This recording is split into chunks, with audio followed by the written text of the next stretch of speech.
एक कायर की जिंदगी जीने से बेहतर मरना होता है।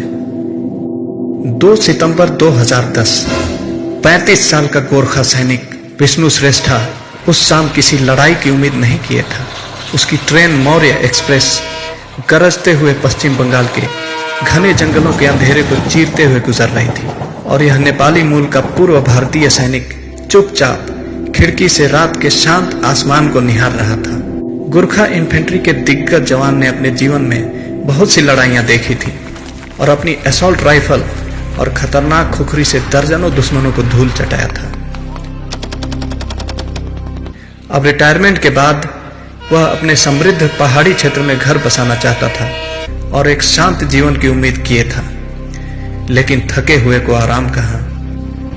आधी रात के समय ट्रेन का शक्तिशाली इंजन अचानक रुक गया, जिससे सभी यात्री जग गए। यात्री अभी इसी कश्मकश में थे कि ट्रेन इस वीरान जंगल में क्यों रुकी थी कि तभी लगभग सभी दिशाओं से काफी लोग अपनी सीट से खड़े हुए और बंदूक, चाकू, डंडा और तलवार जैसे भयानक हथियार लहराने लगे।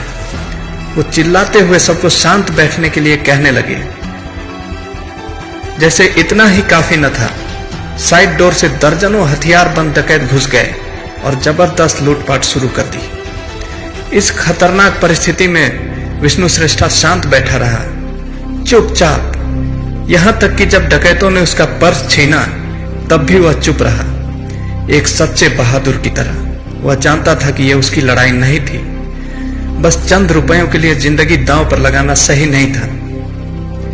लेकिन तभी कुछ ऐसा हुआ जो उसकी बर्दाश्त के बाहर था। 18 वर्ष की एक खूबसूरत लड़की श्रेष्ठा के बगल में बैठी थी। डकैत जब उसकी सीट के पास पहुंचे तो लड़की को पकड़ने लगे। डकैतों के सरदार ने लड़की का शर्ट फाड़ दिया और लड़की मदद के लिए चिल्लाई।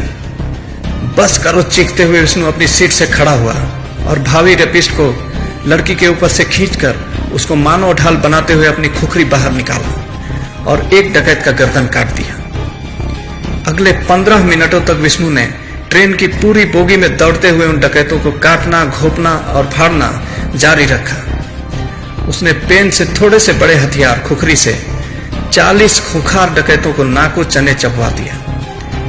3 डकैत मारे गए, 8 घायल हुए और बाकी दुम दबाकर भाग गए। इस दौरान विष्णु को बाएं हाथ में तलवार से गंभीर चोट लगी। ट्रेन अगले स्टेशन पर पहुंचाई गई। वहां से विष्णु को अस्पताल पहुंचाया गया और अब वह पूरी तरह से स्वस्थ है। सभी मृत और घायल डकैतों को पुलिस लेकर गई। डकैतों के पास से 40 सोने के नेकलेस, 200 सेलफोन, 40 लैपटॉप और 6 लाख रुपए बरामद हुए। विष्णु श्रेष्ठा को टेम्परेरली अनरिटायर करके प्रमोशन दिया गया।